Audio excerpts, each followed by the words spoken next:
Hello everyone, Shroomraver here, and welcome back to the Nickname Academy. Yes indeed, this is the series where I'm going to go through every single Pokemon from Bulbasaur all the way to Zeraora and give them all nicknames, and when Gen 8 comes out, we'll do them as well.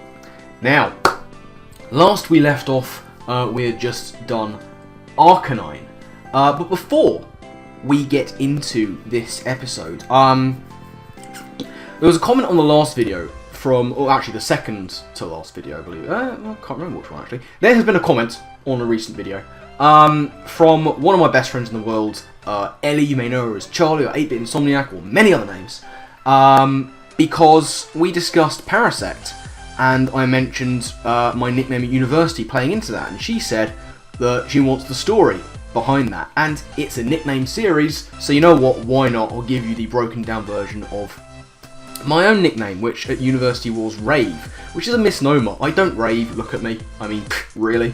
But here's the thing. I was at the University of Exeter in the southwest of England.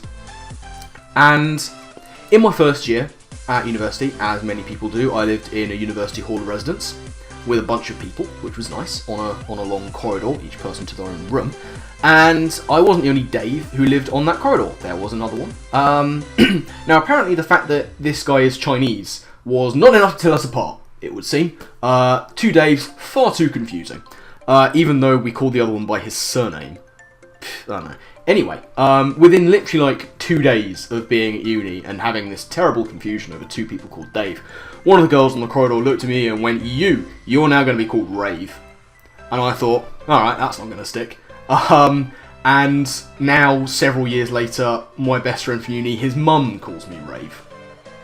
So yeah, that's the one that stuck. Of all the people who had nicknames at uni, that's the one that stuck. And here's the thing, it was absolutely grand, to be honest, because you're in Freshers Week at uni and you're introducing yourself to a bunch of people. There's only one name they remembered. It was like, oh, this is Ben, this is Ali, this is whoever else it was, and this is Rave. Oh really, what's that? And, you know, the rest, as they say, is history. And that tied into my YouTube name because my sister used to call me Shroom for no adequately explored reason. I don't really know why.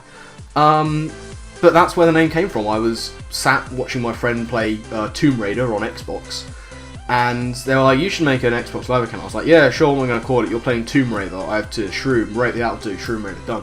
And yeah, the rest, again, as they say, is history. So, there you go, Ellie. And anyone else who might care, that's where my nickname came from. But we are not here to nickname humans. We are here to nickname, I've got a little bit of tea left. We are here to nickname Pokemon. So let's crack on with the next on our list, and that is going to be Poliwag. Now, Poliwag we're going to call Ashley. And this is named after the footballer Ashley Cole, who was England's left back for a very long time, and by all accounts is an odious little shit. But Ashley Cole, he married Cheryl Cole, and then he cheated on her with a bunch of people, and then cheated on them with a bunch of people. So we've called him Ashley after this because he had many wags. Now, a wag is the acronym for wife and girlfriend, which is it's used to describe specifically the wives and girlfriends of footballers. And Ashley Cole had many of them. Poly meaning many, Poliwag. There you go, done.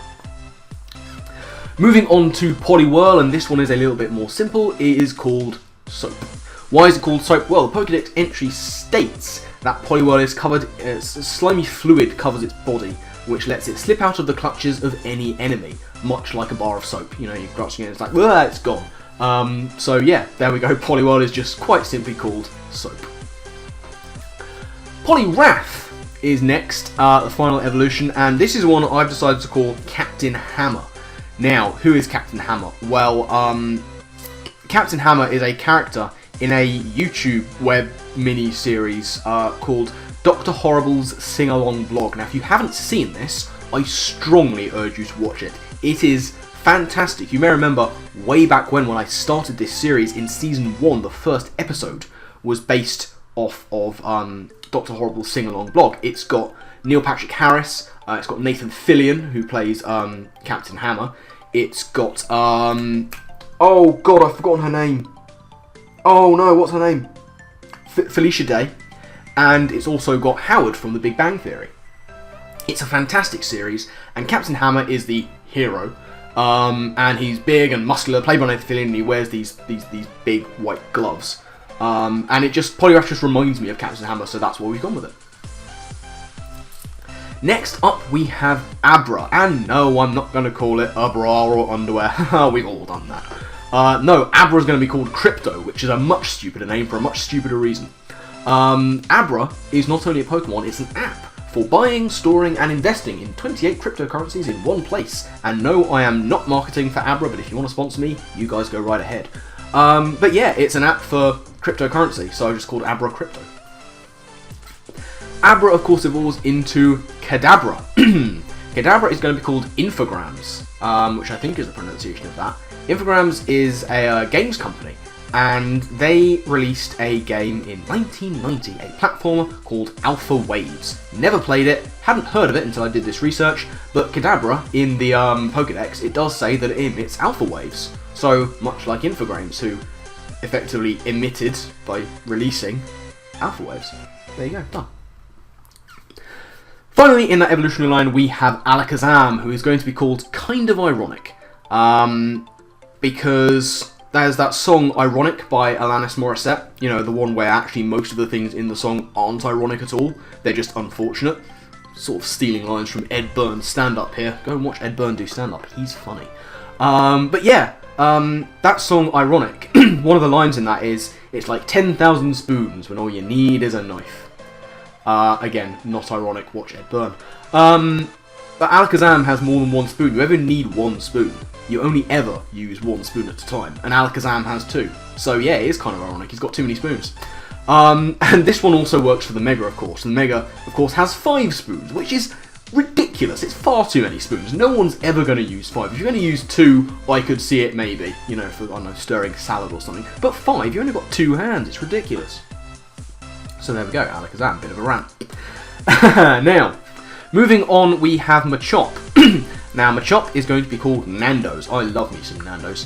One thing I've never ordered from Nando's are the Macho Peas, which is the name of one of the sides. I don't know, the peas and this other stuff in them to make them macho, I guess. But yeah, it's literally Macho followed by a P, which is how you spell Machop's name. So there we go, Machop is called Nando's. Moving on, we have Machoke. Now, Machoke is called Keysight. Now, why is it called Keysight? Well, Keysight Technologies is a real company, which I've researched. They are a hardware company that, among other things, they make power limiters, which are used in electronic circuitry, I guess, to limit the power going through. And Machoke has that belt, which it wears, which is literally a power limiter, because apparently Machoke is like the strongest thing in the world and it needs it. So yeah, both are to do with power limiters, so Machoke is called Keysight. Followed up by Machamp. Now, Machamp, very simple nickname for Machamp, is going to be called Forewarned, because of the saying, forewarned is forearmed. It means if you know about something in advance, you're better prepared to deal with it. Forewarned is forearmed, Machamp has 4 arms. Very simple one, and you're gonna see it reappear. Actually quite soon, but also further on, because, you know, there's only so much you can do with something that has 4 arms. So there's Machamp, forewarned. Next up, we have Bellsprout, and Bellsprout is going to be called Fortnite, because I've looked into the germination period of vegetables.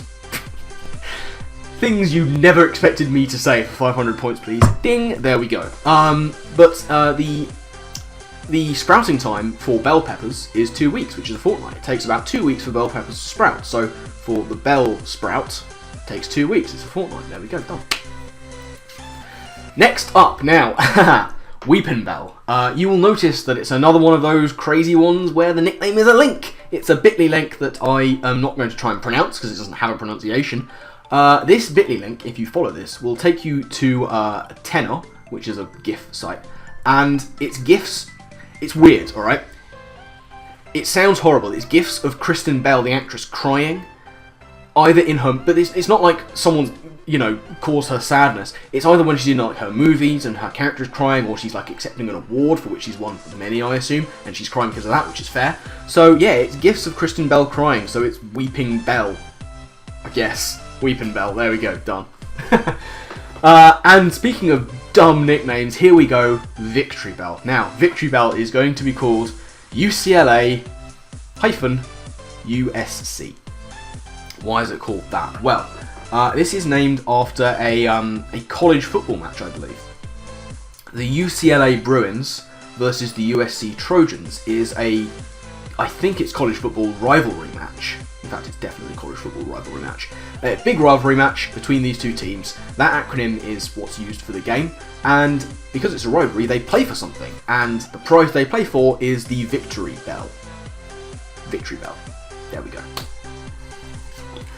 Next up, and we're going to get into foreign languages here, so we're on a bit of shaky ground. Thankfully, I don't know that many Portuguese people, apart from, like, 2. But we'll see if they notice. Here we go. Next up, Tentacool. Tentacool is going to be called Euro. That is because I took the parts of its name, flipped them, and put them into Google Translate, that incredibly reliable source, and cool tent translates as tender legal. Apparently, I could be wrong, but that's what those two words together said it translates as, tender legal. And the euro is the legal tender in Portugal, as in it's the legal currency, legal tender, legal, cool, tentacool, euro. There we go, done. But we're sticking with Portuguese for its evolution. It's Tentacruel, and Tentacruel is going to be called Soldado. Now, the reason for that is Soldado, I'm unreliably again informed by Google Translate, is the Portuguese for soldier. And Tentacruel is sort of semi-based off a very dangerous creature called the Portuguese man-o'-war, which isn't technically a jellyfish, but it kind of looks like one. It's that one where it's sort of the sail floats, and it's got like these massive, like literally kilometers long, I think, stinging tentacles that are really dangerous to humans and anything that touches them. But yeah, a man-o'-war is a soldier. So the Portuguese man-o'-war is a soldado, and that's going to be Tentacruel, because that's what it's based off. Now, next up we have Geodude. Geodude is going to be called Freddy, and Freddy is named after Freddie Hubbard, who I'm informed by YouTube this time has a song called Rock Me Arms. Quite why it's called that I don't know, but Geodude is literally a rock with arms. So that's what it's going to be. That's all it is. And again, this works for the Alolan form as well, because it's still the same. It may be electric type, but it's still a rock with arms. So there we go. Freddy the Geodude. Next up, we have Graveler. I told you we'd be seeing this nickname again. Graveler is also going to be called Forewarned, because there's only so many things I can do in nicknames. I've got to think of 807 of the buggers. So sometimes, yes, they are going to be repeated. Forewarned is 4 arms. Graveler has 4 arms. So does the Alolan form. Once again, it works for both of those forms. And finally, we have Golem for this lineup, and Golem is simply going to be called Mick. And it's another musical-based one, much like Geodude. We have Mick named after Mick Jagger, very famous musician, lead singer, as Golem is, of the Rolling Stones. And that's what Golem is, basically. It's a Rolling Stone, as is the Alolan form. Personally, I kind of think the Alolan form looks a little bit like Saddam Hussein, but I'm not going to be using that as a nickname, let's be real. They're both going to be called Mick. Mick the Golem. Done. Now, next up we have Ponyta. Ponyta is very simply going to be called Joey. Now, there is a convoluted reason to this. Joey is the name of the titular horse in the stage show. I believe it's also a film. Well, I think it was a film before a stage show. Warhorse. Never got to see it, actually. It looked really elaborate and awesome on stage because the horses were puppetry. Like, proper full-sized horses, but puppetry. Done with people inside and out, like, controlling them. It looked fantastic. I never got to see it, but Joey was the name of the horse in Warhorse, and War was also a horse in Red Dead Redemption. Obviously, Red Dead Redemption 2 had just come out, and the horse mechanics in that are hilarious, by the way, but we're getting off on a tangent. In an expansion for the original Red Dead game, War was one of the horses, because you had the 4 horses of the apocalypse, and War being one of them, and it was on fire. And Ponyta is a horse on fire. Warhorse, the Warhorse, Joey, horse. There we go. Ponyta's called Joey. It makes sense in my head. Now, Ponyta of course evolves into Rapidash. Rapidash is going to be called bonus rounds. Now, why is it called bonus round? Well, bonus rounds you get in like game shows and stuff, often at the end, sometimes when there's a tiebreaker, it's like, okay, and bonus round, let's go. And often in these kind of game shows, bonus rounds are like quick fire questions. Answer as many as you can in a tiny amount of time. Quick fire, rapid, Ash. There we go. Bonus round, done. The final evolutionary line we're going to cover today starts with Slowpoke. Water Pokemon, love it. Slowpoke is going to be called Worms. Not because of the animal itself, but because of the game. Worms is a wonderful series made by Team 17. I have Worms Armageddon on Nintendo, and it's one of the greatest party games going. I absolutely love it. Who doesn't like a holy hand grenade? That's a great item to use, but one of the moves you can do is prod. It's widely considered one of the most embarrassing ways to die in Worms. Basically, you'll be close to the edge, someone will come up to you and just prod, and you'll sort of slowly topple off the side. So the prod move is basically a slow poke. That's what it is. So Slowpoke is called Worms. And finally, for this video, we have Slowpoke's first evolution, Slowbro. Slowbro is going to be called Eric. Now, Eric is named after a very famous person called Eric the Eel. Now, if you don't know who that is, in the 2000 Summer Olympics, Eric the Eel was in the heats, he was representing one of the African nations. I genuinely can't remember which one it is. Very sorry, I'll have to try and research that. But there was only 3 people in this heat, and the other 2 both got disqualified for false start, so he was the only one in the heat. And not a natural swimmer, really not a natural swimmer. He was in the 100 meters freestyle, and it took him 1 minute 52.72 seconds, which is a very, very long time. Everyone was on his side. He kind of had the underdog syndrome going. But yeah, nearly 2 minutes to swim 100 meters. That's pretty slow, bro. I know, it's bad, but I had to. You've come to expect this from me by now. You know I do bad nicknames. So, that is going to wrap things up in this episode of the Nickname Academy. Thank you all very much for watching. I do hope you enjoyed. Make sure that you let me know your nicknames for these Pokemon down in the comment section below. I always love hearing the kind of crazy nicknames that you guys come up with. So let me know, because do remember, every Pokemon deserves a nickname. So make sure you give them one. Next time we'll kick off with Magnemite, but until then, thank you all very much for watching. And I guess with that, I'll see you next time. Laters.